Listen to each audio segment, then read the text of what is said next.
Hi hi നമസ്കാരം. Venice tournament മറ്റൊരുവിലേക്ക് എല്ലാ പ്രിയപ്പെട്ട പ്രേക്ഷകർക്കും ഹൃദയം നിറഞ്ഞ സ്വാഗതം. എന്റെ ഈ ചിരി കാണുമ്പോൾ നിങ്ങൾക്ക് മനസ്സിലായിട്ടുണ്ടാകും എന്താണ് എന്നുള്ളത് അല്ലെ. ഒരുപാട് സന്തോഷമുണ്ട്. എന്തുകൊണ്ടാണെന്ന് ചോദിച്ചു കഴിഞ്ഞാൽ നമ്മുടെ കേരളത്തിലെ ജനങ്ങൾ അവര് ഈ പറയുന്ന വർഗീയവാദികളായിട്ടുള്ള ഈ വർഗീയ കക്ഷികൾക്കെതിരാണ് എന്നുള്ളതിന്റെ ഏറ്റവും വലിയൊരു സൂചനയാണ് ഈ ഉപതെരഞ്ഞെടുപ്പ് നടന്ന 3 ജില്ലകളിലെയും റിസൾട്ടുകൾ നമ്മളെ സൂചിപ്പിക്കുന്നത്. വയനാട്ടിലേക്ക് എത്തുകയാണെന്നുണ്ടെങ്കിൽ നമ്മുടെ പ്രിയങ്ക ഗാന്ധി വയനാടിന്റെ പ്രിയങ്കരിയായി മാറി എന്നുള്ളതാ. കാരണം 4 ലക്ഷത്തിന് മേളിൽ വോട്ടുകളുടെ ഭൂരിപക്ഷത്തിലാണ് പ്രിയങ്ക അവിടെ വിജയിച്ചു കയറിയത്. നമ്മളെല്ലാവരും ഉറ്റുനോക്കിയ ഒരു മണ്ഡലമാണ് പാലക്കാട്. കോൺഗ്രസിൽ നിന്നും മാറിയ സരിനായിരുന്നു LDFന്റെ സ്ഥാനാർത്ഥി. എന്നാൽ BJPയുടെ സ്ഥാനാർത്ഥി അവിടെ വിജയിക്കുമെന്നൊക്കെ വലിയ രീതിയിലുള്ള കീർവാണങ്ങൾ മുഴക്കി പല നേതാക്കന്മാരും ഈ ഇലക്ഷന് തൊട്ട് മുമ്പ് രംഗത്ത് വരികയും അവിടുത്തെ ക്രൈസ്തവ സമൂഹത്തിൽപ്പെട്ട ക്രിസംഖ്യകളിൽപ്പെട്ടിട്ടുള്ള കുറെ ആൾക്കാർ വലിയ രീതിയിലുള്ള കീർവാണങ്ങൾ പല സോഷ്യൽ മീഡിയയും കൊടുത്തിട്ടുണ്ട്. കാരണം ഞങ്ങൾ പള്ളികളിൽ അച്ഛന്മാരടക്കം ഞങ്ങൾ തീരുമാനമെടുത്തു, ഇവിടെ ഞങ്ങളെ രക്ഷിക്കാൻ ഇനി BJPക്കാരെ കൊണ്ട് മാത്രമേ സാധിക്കത്തുള്ളൂ എന്നുള്ള രീതിയിലുള്ള ചില പ്രചരണങ്ങൾ നടത്തി. ഇവന്റെയൊക്കെ അണ്ണാക്കിൽ അടിച്ചു കൊടുക്കുന്ന രീതിയിലായിരുന്നു ഈ പാലക്കാടുത്തെ തെരഞ്ഞെടുപ്പിന്റെ റിസൾട്ട് നമ്മൾ കണ്ടത്. രാഹുൽ മാങ്കൂട്ടത്ത് എന്ന് പറയുന്ന ചുണക്കുട്ടി അങ്ങ് കയറി അറുമാദിച്ച് BJPയുടെ കോട്ടകൾ ഇടിച്ച് നിരപ്പാക്കിയത് വേണം പറയാൻ. അവിടെ എല്ലാ മതവിഭാഗത്തിലുള്ള ആൾക്കാരും ഈ വർഗീയ കക്ഷികൾക്കെതിരെ, വർഗീയ രാഷ്ട്രീയത്തിനെതിരെ വിധി എഴുതി. ഇവിടെ ഈ വർഗീയത ചെലവാകത്തില്ല എന്ന് നമ്മുടെ കേരളത്തിലെ സമൂഹം വീണ്ടും കാണിച്ചു കൊടുത്തുകൊണ്ടിരിക്കുക. 3 ജില്ലകളെയും വർഗീയവാദികളെ പരാജയപ്പെടുത്തിയ എല്ലാ ആൾക്കാർക്കും എൻ്റെ ഒരായിരം ഹൃദയത്തിൽ തൊട്ട അഭിനന്ദനം ഞങ്ങൾ അറിയിക്കുകയാണ്. ഒരുപാട് സന്തോഷമുണ്ട് പ്രിയപ്പെട്ടവരെ. ഞാൻ 2-3 വീഡിയോസ് ഞാൻ കട്ട് ചെയ്ത് വെച്ചിട്ടുണ്ട്. കാരണം ഈ ഇലക്ഷൻ കഴിയുമ്പോഴത്തേക്ക് അത് പ്രിയപ്പെട്ട പ്രേക്ഷകരിലേക്ക് ഒന്ന് എത്തിക്കാൻ വേണ്ടിയാണ്. കാരണം ഈ നേരത്തെ നടത്തിയിട്ടുള്ള കീർവാണങ്ങളില്ലേ, അതിപ്പോഴാണ് അത് നമ്മൾ കാണേണ്ടത്.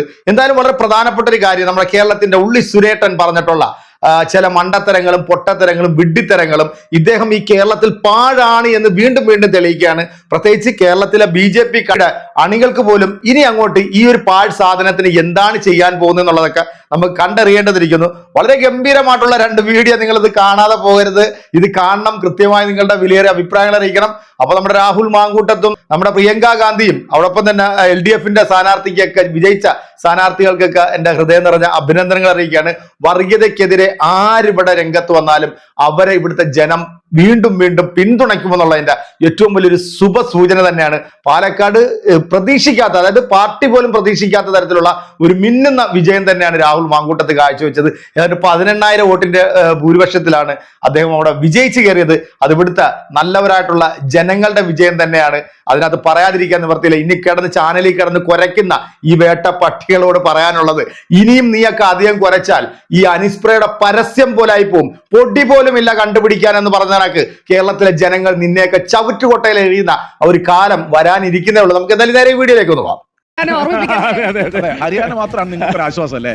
ഹരിയാനോടുകൂടി അല്ലെ ഇത്തരം പ്രവചനങ്ങൾക്കൊന്നും ഒരു പ്രസക്തിയില്ല. ഹരിയാനയും പാലക്കാടും ഈ തല വെറും ഒരു അലങ്കാരം മാത്രമെന്നാ ഞാൻ ധരിച്ചത്. പാലക്കാട് ഇനിയിപ്പോ നമുക്ക് പാലക്കാട്ടേക്ക് വരുമ്പോൾ പാലക്കാട് ശ്രീ K. സുരേന്ദ്രൻ ഇപ്പൊ ഏറ്റവും അവസാനം നിങ്ങളൊരു പ്രതിസന്ധി നേരിടുന്ന ഒരു പാർട്ടിയായിട്ട് BJP നിൽക്കുന്നു. എന്തുകൊണ്ടാണ്? സന്ദീപ് വാര്യർ ഇഷ്യൂലാണ്. പ്രതിസന്ധി അല്ല എന്ന് താങ്കൾ പറയുമെങ്കിൽ കൂടിയും അത് വെച്ചിട്ട് ഞങ്ങളിലേക്ക് BJPക്കാർ വരുന്നുണ്ട്. ഇതൊരു വൺ വേ മാത്രമല്ല, അങ്ങോട്ട് പോകുന്നു ഇങ്ങോട്ടും വരുന്നു എന്നൊരു രീതിയിൽ. BJPയിൽ കഴിഞ്ഞ 2 വർഷത്തിനിടയിൽ പ്രമുഖരായിട്ടുള്ള പല ആൾക്കാരും വന്നിട്ടുണ്ട്. K. ആന്റണിയുടെ മകൾ വന്നിട്ടുണ്ട്, ശ്രീ K. കരുണാകരന്റെ മകൾ വന്നിട്ടുണ്ട്, പ്രമുഖരായിട്ടുള്ള UDF ചെയർമാൻമാർ വന്നിട്ടുണ്ട്. അങ്ങനെ ധാരാളം ആൾക്കാർ കഴിഞ്ഞ കോൺഗ്രസിന്റെ MP-യും MLA ആയിരുന്ന AP അബ്ദുള്ളക്കുട്ടി വന്നിട്ടുണ്ട്. അതിന്റെ ഗുണം കാണാനുണ്ടായിരുന്നു. ധാരാളം ആൾക്കാർ വന്നിട്ടുണ്ട്. ഇതിൽ പക്ഷെ ഈ ഒരു അവസാന നിമിഷത്തെ ചാഞ്ചാട്ടത്തിൽ ഒരു തരത്തിലും അതൊരു പ്രസക്തമല്ലാത്ത കാര്യമാണ്. ഒരു ഇമ്പാക്റ്റ് ഉണ്ടാവില്ല. മാത്രമല്ല ഉർവശി ശാപ ഉപകാരം. ഇത് എവിടെയെങ്കിലും പ്രവർത്തകര് കുറച്ച് ജോലിക്ക് പോവുകയും സാധാരണഗതിയിൽ തെരഞ്ഞെടുപ്പ് പ്രവർത്തനത്തിൽ സജീവമാവാതൊക്കെ ഇരിക്കുന്ന നാച്ചുറൽ എല്ലാ ദിവസവും കൂലിപ്പണിക്ക് പോകുന്ന ആൾക്കാർ പാലക്കാട് അങ്ങനത്തെ ഒരു മണ്ഡലമാണ്.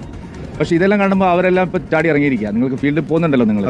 അതുകൊണ്ട് ഇതിന് ഒരു പ്രയോജനവും UDFന് ഉണ്ടാവില്ല എന്ന് മാത്രമല്ല UDFന് ഇതുകൊണ്ട് വലിയ നഷ്ടം ഉണ്ടാവും ചെയ്യും. അതുകൊണ്ടാണ് ഞാൻ പറഞ്ഞത് VD സതീശനെ കണ്ടകശനിയാണ്. നിങ്ങൾ എന്തുമാത്രം വെളുപ്പിച്ചിട്ടും കാര്യമില്ല. VD സതീശന്റെ സ്ട്രാറ്റജി പൊളിയും. VD സതീശനെ വെളുപ്പിക്കുന്നവരാണ് ഇവിടെ 3/4 ഭാഗം മാധ്യമങ്ങളും. അത് ഒരു അജണ്ടയാണ്. അദ്ദേഹത്തെ മുഖ്യമന്ത്രിയാക്കണം എന്നുള്ള മാധ്യമങ്ങളുടെ ഒരു അജണ്ടയാണ്. അത് ജനങ്ങൾ മുഖ്യമന്ത്രിയാക്കില്ല.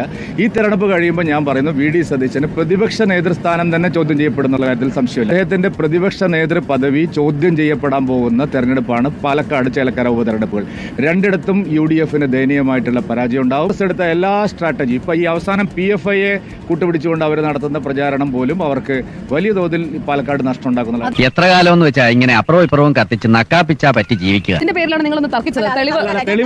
തെളിവിന് ഞാൻ പറയാം. അല്ല സ്മൃതി, ഞാൻ പറയട്ടെ മാഡം, വിനാശകാല വിപരീത ബുദ്ധി തെരഞ്ഞെടുപ്പ് ബാധിക്കുന്ന പറഞ്ഞാൽ എൻറ്റയർ പിന്നെ മുസ്ലിം ന്യൂനപക്ഷ വോട്ട് എൻ ബ്ലോക്ക് ആയിട്ട് കോൺഗ്രസിന് കിട്ടുകയാണ്. പിന്നെ വിജയ സാധ്യത BJPക്കില്ല. ഇതിൽ ആര് പറഞ്ഞു? നിങ്ങൾ എന്താ വിചാരിച്ചത്? 73% ഇവിടെ ഹിന്ദുക്കളാണ്, 2% ഇവിടെ ക്രിസ്ത്യാനികളുണ്ട്. 75%ത്തെയാണ് 23% വെല്ലുവിളിക്കുന്നത്. പട്ടിയുടെ വാല് 12 കാലം കൊള്ളിട്ടിട്ട് എന്താ കാര്യം? പട്ടിക്ക് കൂടി തോന്നണ്ടേ അത് നിവർത്തിയെടുക്കണമെന്ന്?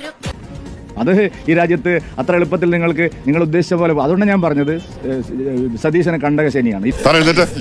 ഉണ്ണിക്കഥകളുണ്ട് സാർ. സാർ ചെല്ലേ, ഞങ്ങൾ ഈ പാവ ഇന്ത്യക്കാർ വല്ല കൂട്ടാത്മഹത്യൊക്കെ ചെയ്ത് ജീവിച്ചോളാം. കേട്ടല്ലോ, ഇപ്പൊ കാണിക്കാൻ പറ്റിയ മാസ് വീഡിയോ തന്നെയാണിത്. അതായത് ഞാനിത് എടുത്ത് വെച്ചിരിക്കുകയായിരുന്നു, ഒന്ന് കഴിയട്ടെ എന്നിട്ട് ഞാനത് പുറത്തോട്ട് കൊണ്ടുവരാമെന്ന് വിചാരിച്ചു. സത്യത്തിൽ എനിക്ക് ചിരി അടക്കാൻ വരാം കേട്ടോ, എനിക്ക് ചിരിക്കാൻ വയ്യ.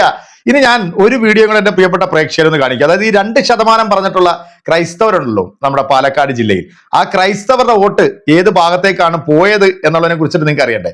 അതും കൂടെ ഒന്ന് കേട്ടുപോയിക്കോളൂ. ഈ കോൺഗ്രസിനും UDF-നും എങ്ങനെയാണ് നിങ്ങൾ കൊടുക്കുന്ന പരിഗണന? ഇപ്പോൾ കോൺഗ്രസിനും UDF-നും ക്രിസ്ത്യാനിറ്റി ഒരു സമയത്ത് ഒരുപാട് പരിഗണന കൊടുത്തു. പാരമ്പര്യ കോൺഗ്രസ്സുകാർ, പാരമ്പര്യ കമ്മ്യൂണിസ്റ്റുകാർക്ക് മറ്റും ഒരുപാട് പരിഗണന കൊടുത്തു. പക്ഷെ അതിന്റെ ഒരു റെസ്പോൺസിബിലിറ്റി അവർ കാണിക്കുന്നില്ല. അവർക്ക് ഇപ്പൊ ഒരു മതത്തിനും മതി. ഇവിടെ എങ്ങനെയുണ്ട് സാധ്യത? എങ്ങനെയാണ് ഇവിടെ സാധ്യത BJPക്ക് തന്നെയാണ്. എന്താ പറയുന്നത്? അതായത് ഞങ്ങളൊരു മറ്റേ ക്രൈസ്തവ സമൂഹമാണല്ലോ. ക്രൈസ്തവ സമൂഹത്തിന് ഇപ്പോഴത്തെ അറിയാലോ മുനമ്പം പ്രശ്നം, അത് വേൾഡ് മൊത്തം അല്ല ഇന്ത്യയിൽ മൊത്തമുള്ള പ്രശ്നമാണ്. പക്ഷെ മുനമ്പം പ്രശ്നം എന്ന് പറഞ്ഞാൽ ഞങ്ങളുടെ സഹോദരന്മാരുടെ വീടുകളൊക്കെ പോകണല്ലോ. സഹോദരന്മാരെ ക്രൈസ്തവർ മാത്രമല്ല ഹിന്ദുക്കളുടെയും പോകുന്നുണ്ട്. പക്ഷെ എല്ലാവരും നമ്മുടെ സഹോദരന്മാരാണല്ലോ. നമ്മളെല്ലാവരും സഹോദരർ, എല്ലാവരും പൈസ മേടിച്ച് ജീവിതമാണല്ലോ, ജീവിത പ്രശ്നമാണല്ലോ.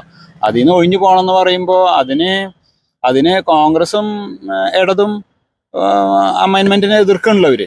BJP ആണല്ലോ അത് കൊണ്ടുവരുന്നത്. അപ്പൊ അത് BJP മാത്രമേ നമുക്ക് സഹായിക്കണുള്ളൂ. മുനമ്പത്തെ അവരെന്ന് പറഞ്ഞാൽ ഞങ്ങളുടെ സഹോദരന്മാരാണ്. BJPക്ക് വോട്ട് ചെയ്താണ് വരുന്നത്. വോട്ട് ചെയ്തിട്ട് വരണേ BJP. ഞങ്ങൾ ക്രൈസ്തവം BJPക്ക് മൊത്തം എല്ലാവരും വോട്ട് ചെയ്തിട്ട് തന്നെ വരണേ. എല്ലാവരും BJPക്ക് വോട്ട് ചെയ്യുക, വേറെ വഴിയില്ലല്ലോ. ഊള, ഒന്നാം തരം ഊളത്തരം എന്ന് പറയണം. 73% ഭൂരിപക്ഷ സമുദായം, 2% ക്രൈസ്തവരും. ഈ 75% ആൾക്കാർ കൂടെ BJP, അതായത് ഇപ്പൊ കൃഷ്ണകുമാർ എന്ന് പറയുന്ന BJPയുടെ ഈ സ്ഥാനാർത്ഥിയെ വിജയിപ്പിച്ചത് നിങ്ങൾ കണ്ടല്ലോ അല്ലെ. 18,900 വോട്ടിന്റെ ഭൂരിപക്ഷത്തിലാണ് രാഹുൽ മാങ്കൂട്ടത്ത് അവിടെ വിജയിച്ചത്.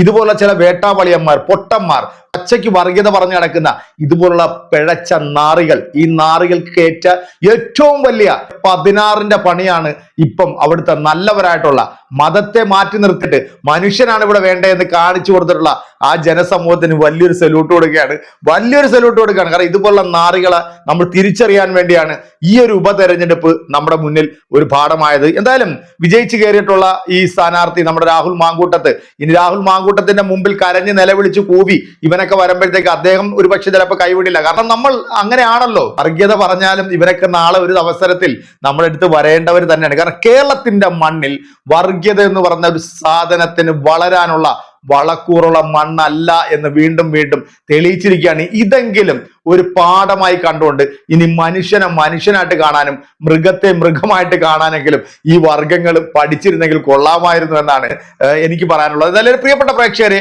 ഒരുപാട് സന്തോഷം. നിങ്ങൾക്ക് സന്തോഷമാണെന്ന് എനിക്കറിയാം. ഈ ഒരു വീഡിയോ കണ്ട നിങ്ങൾക്ക് എന്താണോ തോന്നിയത്, നിങ്ങളുടെ വിലയേറെ അഭിപ്രായം കമന്റുകൾ അറിയിക്കുന്നതോടൊപ്പം തന്നെ ഈ വീഡിയോ നിങ്ങൾ മാക്സിമം ആൾക്കാരിലേക്കൂടെ ഷെയർ ചെയ്യും. അർമാദിക്കട്ടെ ആൾക്കാർ, ചിരിച്ച് ഉല്ലസിക്കട്ടെ ആൾക്കാർ. അപ്പൊ അടുത്തൊരു വീഡിയോയിൽ കാണാം. ശുഭപ്രതീക്ഷയിൽ നിങ്ങളുടെ സ്വന്തം വെനീസ് ടു എന്റർടൈൻമെന്റ്.